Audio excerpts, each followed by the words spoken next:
Hey guys, आप सभी का स्वागत है एक बार फिर से एक नई वीडियो में। तो इस वीडियो के माध्यम से हम देखने वाले हैं वैदिक सप्ताह, इसे आर्य सप्ताह के नाम से भी जाना जाता है और सिंधु घाटी सप्ताह, जिसे हड़प्पा सप्ताह भी कहते हैं। इनसे बनने वाले टॉप 40 प्रश्न देखने वाले हैं जो कि हर किसी एग्ज़ाम में पूछे जाते हैं। तो कृपया करके आप वीडियो पे बने रहिए और ज़्यादा से ज़्यादा वीडियो को देखें। चलिए वीडियो को शुरू करते हैं। तो आज का आपका पहला प्रश्न है, वैदिक सप्ताह का काल है। वैदिक सप्ताह का टाइम पीरियड। तो आपके ऑप्शन है 1500 से 600 ईसा पूर्व, 1500 से 500 ईसा पूर्व, 1000 से 600 ईसा पूर्व, डी इनमें से नहीं। आपका सही विकल्प हो जाएगा ए, 1500 ईसा पूर्व से 600 ईसा पूर्व वैदिक सप्ताह का कार्यकाल है। ठीक है, आपको बता दें वैदिक सप्ताह को जो विभाजन था वो दो भागों में हुआ था, ऋग्वैदिक काल और उत्तर वैदिक काल। ऋग्वैदिक काल 1500 से 1000 ईसा पूर्व और उत्तर वैदिक काल 1000 से 600 ईसा पूर्व। ठीक है, अगला प्रश्न देखते हैं। अगला प्रश्न है आपका, आर्यों का मूल स्थान माना जाता है। आपके ऑप्शन है मध्य एशिया, बी तिब्बत, सी सप्त सैंधव प्रदेश, डी दक्षिणी ध्रुव। का सही विकल्प हो जाएगा ए, मध्य एशिया। ज़्यादातर सही उत्तर आपका हो जाएगा मध्य एशिया हो जाएगा। मैक्स मूलर के अनुसार मध्य एशिया आर्यों का मूल स्थान माना जाता है। ठीक है, अगला प्रश्न देखते हैं। अगला प्रश्न है, बाल गंगाधर तिलक के अनुसार आर्यों का मूल स्थान। जैसे कि आपको बताया मैक्स मूलर के अनुसार आपका मध्य एशिया हो गया। अब पूछ रहा है बाल गंगाधर तिलक के अनुसार आर्यों का मूल स्थान क्या बताया गया है। ऑप्शन है उत्तरी ध्रुव, बी दक्षिणी ध्रुव, सी तिब्बत, डी इंडोनेशिया। आपका सही विकल्प हो जाएगा ए, उत्तरी ध्रुव। आपको बता दें जैसा कि इसमें ऑप्शन दिए हैं, मैक्स मूलर के अनुसार मध्य एशिया है और तिब्बत है दयानंद सरस्वती के अनुसार और सब सैंधव प्रदेश है अविनाश चंद्र के अनुसार आर्यों का मूल स्थान।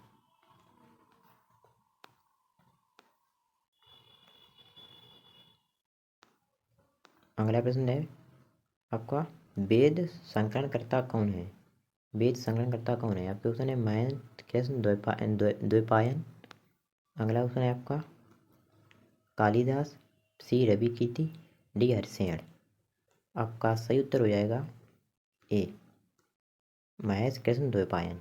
आपको बता दें वेद संकलनकर्ता अर्थात वेद जो कि हम कहते हैं वेदों की रचना किसने की, वेद व्यास ने।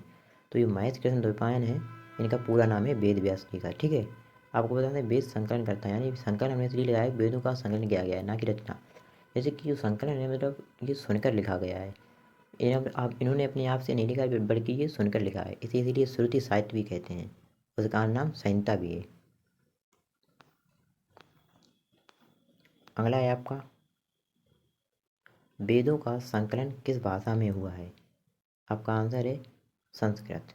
ठीक है, अगला प्रश्न देखते हैं। अगला प्रश्न है आपका, वेदों को और किस नाम से जाना जाता है। ऑप्शन है श्रुति साहित्य, प्रयाग साहित्य, जय संहिता, डी इनमें से नहीं। आपका सही आंसर हो जाएगा श्रुति साहित्य और इसका अन्य नाम है संहिता। ठीक है, अगला प्रश्न है आपका, अगला प्रश्न है वैदिक सभ्यता किस प्रकार की सभ्यता थी। वैदिक सभ्यता किस प्रकार की सभ्यता थी, शहरी या ग्रामीण। तो आपका बी विकल्प हो जाएगा ग्रामीण सभ्यता थी। सभ्यता मतलब रहन सहन, आर्यों का रहन सहन किस प्रकार था। और आर्यों की भाषा की बात करें तो आर्यों की भाषा संस्कृत थी। अगला प्रश्न है, वैदिक सभ्यता में परिवार कैसा था, पितृसत्तात्मक या मातृसत्तात्मक। मतलब वैदिक सभ्यता में परिवार का जो कि मतलब मालिक या मुखिया कौन होता था। तो आपका सही आंसर हो जाएगा पितृसत्तात्मक। अगला प्रश्न, अगला प्रश्न है आपका, सप्त सैंधव प्रदेश से अर्थ है 7 नदियों की भूमि, 5 नदियों की भूमि, सी 8 नदियों की भूमि, डी 17 नदियों की भूमि। आपका सही हो जाएगा ए, 7 नदियों की भूमि। जैसे कि आपको बताया अविनाश चंद्र के अनुसार आर्य सप्त सैंधव प्रदेश से आए थे। सभी ने अपने अपने मत रखे हैं। ठीक है, अगला प्रश्न देखते हैं। अगला प्रश्न है आपका, वेद में सर्वाधिक किस नदी का उल्लेख मिलता है। वेदों में सर्वाधिक किस नदी का उल्लेख मिलता है। आपका ऑप्शन है सिंध, बी गंगा, सी व्यास, डी रावी। आपका विकल्प हो जाएगा ए, सिंध। सिंध नदी का सर्वाधिक वेदों में उल्लेख मिलता है। अगला प्रश्न देखते हैं। अगला प्रश्न है आपका, सरस्वती नदी का प्राचीन नाम। आस्किनी, विपाशा, वितस्ता, शतुद्री। इसमें आपको ऑप्शन नहीं दिया है तो आपका सही आंसर हो जाएगा नदी तमा। सरस्वती का प्राचीन नाम नदी तमा। ठीक है, नदी तमा हो जाएगा।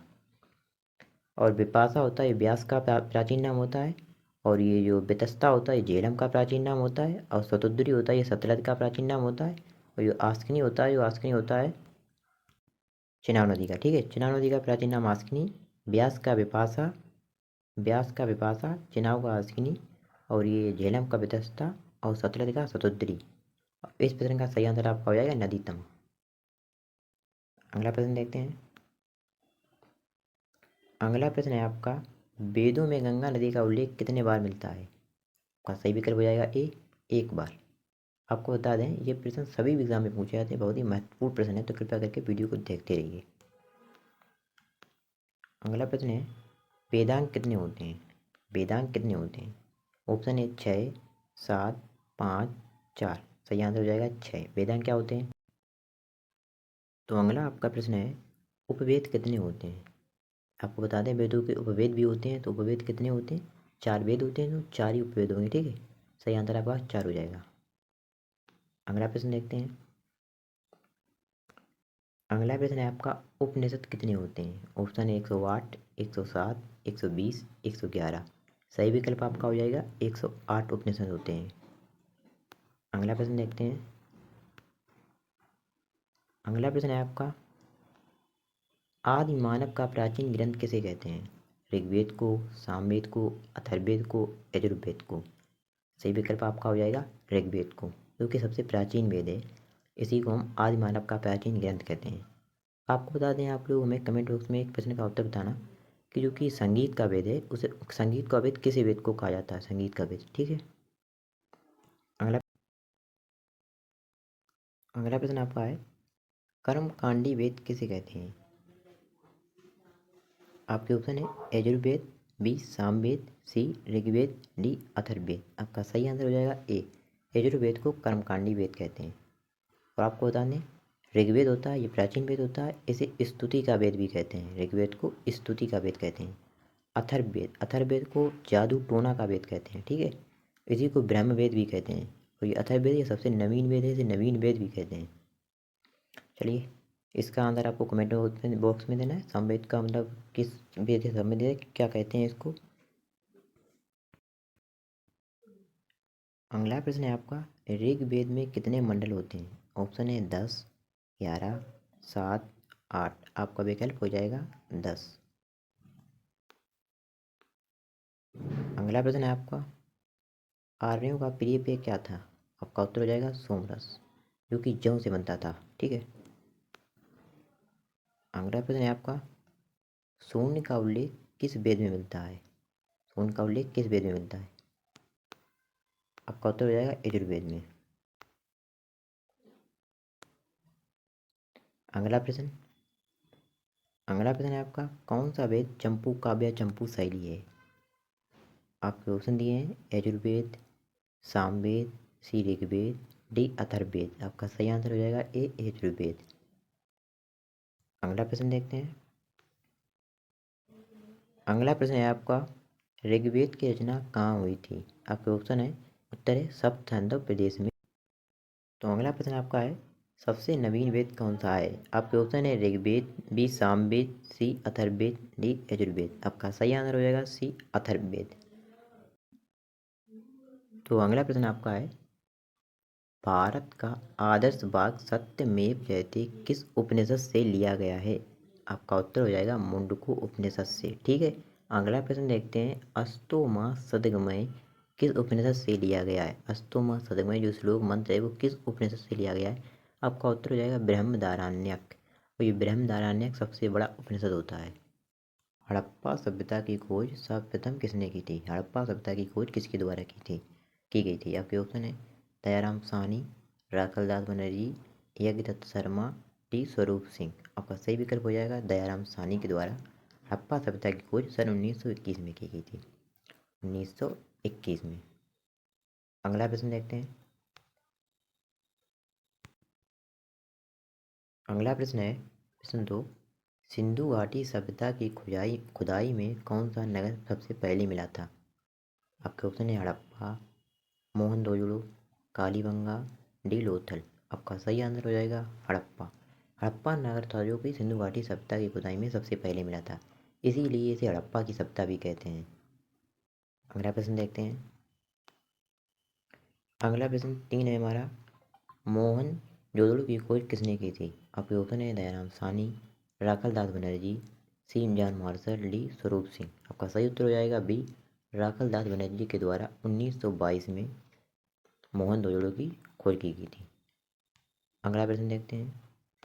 प्रश्न 4, चौथा प्रश्न है आपका, हड़प्पा सभ्यता की खोज किस सन में हुई थी? जैसा कि हमने बताया 1921 में हुई थी हड़प्पा सभ्यता की खोज। अगला प्रश्न देखते हैं। प्रश्न 5वां है आपका, मोहनजोदड़ो नगर किस नदी के किनारे स्थित था? ऑप्शन है रावी, सिंधु, गंगा, सरस्वती। आपका सही विकल्प हो जाएगा सिंधु नदी के किनारे। और जो हड़प्पा की सभ्यता थी, जो हड़प्पा मतलब नगर था, वो रावी के किनारे था। ठीक है। अगला प्रश्न देखते हैं। प्रश्न 6, छठा प्रश्न है आपका, सर्वप्रथम इस सभ्यता की पुष्टि करने वाले व्यक्ति, अर्थात इस सभ्यता के बारे में सबसे पहले किसने सूचना दी थी कि इसमें मतलब इस मिट्टी या इस जगह के नीचे मतलब कोई सभ्यता रही होगी, इसके बारे में किसने बताया था? तो आपका सही आंसर हो जाएगा सी, चार्ल्स मेजान ने। चार्ल्स मेजान ने। ठीक है। अगला प्रश्न बताते हैं। अगला प्रश्न आपका है प्रश्न 7, सातवां प्रश्न है, भारतीय पुरातत्व विभाग का जनक किसे कहा जाता है? ऑप्शन है Alexander Cunningham, B John Marshall, C Charles Masson, D Lewis. सही आंसर आपका हो जाएगा ए, अलेक्जेंडर कनिंघम। अगला प्रश्न देखते हैं। प्रश्न 8वां आपका है, हड़प्पा सभ्यता किस प्रकार की सभ्यता थी? हड़प्पा सभ्यता एक शहरी सभ्यता थी। ठीक है। अगला प्रश्न देखते हैं। अगला प्रश्न 9 है आपका, इस सभ्यता की लिपि कौन सी थी? ऑप्शन है देवनागरी, बी चित्रात्मक। आपका सही आंसर हो जाएगा चित्रात्मक या भावात्मक। अगला प्रश्न, प्रश्न 10 है आपका, सिंधु घाटी सभ्यता का ऐसा नगर जहाँ 3 टीले मिली। ऑप्शन है चौंदड़ो, बी धौलावीरा, सी लोथल, डी रोपड़। आपका सही विकल्प हो जाएगा बी धौलावीरा। धौलावीरा में 3 टीले मिले थे। अगला प्रश्न देखते हैं। अगला प्रश्न आपका है 11, इस सभ्यता का एक ऐसा नगर जहाँ पर एक भी टीला नहीं मिला। ऑप्शन है चौंदड़ू, धौलावीरा, लोथल, रोपड़। जैसा कि मैंने बताया धौलावीरा में 3 मिले थे, चौंदड़ू में एक भी नहीं मिला था। ठीक है। अगला प्रश्न 12 देखते हैं। 12वां प्रश्न है, हड़प्पा और मोहनजोदड़ो नगर वर्तमान में कहाँ हैं? अब क्वेश्चन दिए हैं पाकिस्तान में, भारत में, पाकिस्तान में, म्यांमार में, अफगानिस्तान में। आपका सही आंसर हो जाएगा बी, पाकिस्तान में। अगला प्रश्न देखते हैं। अगला प्रश्न है 13, हड़प्पा सभ्यता की सबसे बड़ी इमारत। ऑप्शन है अन्नागार, बी स्नानागार। तो आपका सही विकल्प हो जाएगा ए, अन्नागार। सबसे बड़ी हड़प्पा सभ्यता की जो इमारत थी वो थी अन्नागार। अगला देखते हैं। अगला है आपका, प्रेतों का टीला किस नगर को कहा जाता है? Option A Chanhudaro, Dholavira, Lothal, B Mohenjodaro. का सही विकल्प हो जाएगा डी मोहनजोदड़ो। अगला प्रश्न देखते हैं। अगला प्रश्न 15 है आपका, सिंधु का बाग किस नगर को कहते हैं? ऑप्शन है चौंदड़ू, धौलावीरा, लोथल, लास्ट ऑप्शन है अपना मोहनजोदड़ो। तो सही आंसर भी हो जाएगा मोहनजोदड़ो को सिंधु का बाग। अगला प्रश्न है आपका प्रश्न 16, मृतकों का टीला किसे कहते हैं? आपके ऑप्शन है लोथल, बी हड़प्पा, सी रोपड़, डी मोहनजोदड़ो। इस प्रश्न का आंसर आप लोगों को कमेंट बॉक्स में बताएं। अगला प्रश्न है प्रश्न 17, सिंधु घाटी सभ्यता में गेहूं की साक्ष किस स्थान से मिली? ऑप्शन है मेहरगढ़, चौंदड़ू, रोपड़, बालाकोट। आपका सही विकल्प हो जाएगा ए मेहरगढ़, क्योंकि पाकिस्तान में है। ठीक है। अगला प्रश्न देखते हैं। प्रश्न 18, 18वां प्रश्न है आपका, लघु हड़प्पा और लघु मोहनजोदड़ो किस नगर को कहते हैं?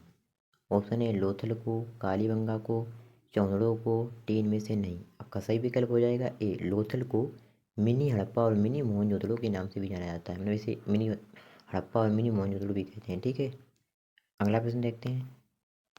अगला प्रश्न है आपका 19, मिट्टी के हल्के साथ किस जगह मिले सिंधुगाड़ी सभ्यता में? आपके ऑप्शन है लोथल,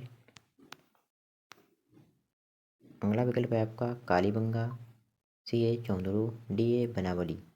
आपका सही आंसर हो जाएगा डी बनावली, इसे ही बनमाली या बनबाली भी कहते हैं। अगला प्रश्न, अगला प्रश्न है आपका भारत में हड़प्पा सभ्यता का क्षेत्रफल में सबसे बड़ा स्थल, भारत में हड़प्पा सभ्यता का सबसे बड़ा स्थल। आपके ऑप्शन है लोथल, हड़प्पा, राखीगढ़ी, मोहनजोदड़ो। आपका सही विकल्प हो जाएगा सी राखीगढ़ी। भारत में बात की जाए सबसे बड़ा अगर स्थल की तो राखीगढ़ी हो जाएगी, वैसे सबसे बड़ा स्थल जो होता है मोहनजोदड़ो का। ठीक है, अगला प्रश्न देखते हैं। प्रश्न 21 है आपका, इनमें से हड़प्पा सभ्यता का बंदरगाह था। आपके ऑप्शन है लोथल, बी हड़प्पा, सी राखीगढ़ी, डी मोहनजोदड़ो। तो आपका सही विकल्प हो जाएगा ए लोथल। तो ये थे हमारे 21 प्रश्न, जिसमें मैंने एक प्रश्न का आंसर आप लोगों को कमेंट बॉक्स में बताने को कहा है, तो कृपया करके कमेंट बॉक्स में उत्तर को जरूर बताएं। पार्ट 2 के लिए हमारे चैनल को सब्सक्राइब कर लें, वीडियो को लाइक कर लें। मिलते हैं अगली वीडियो में, तब तक के लिए धन्यवाद। और हाँ, वीडियो कैसी लगी कृपया करके कमेंट बॉक्स में जरूर बताएं।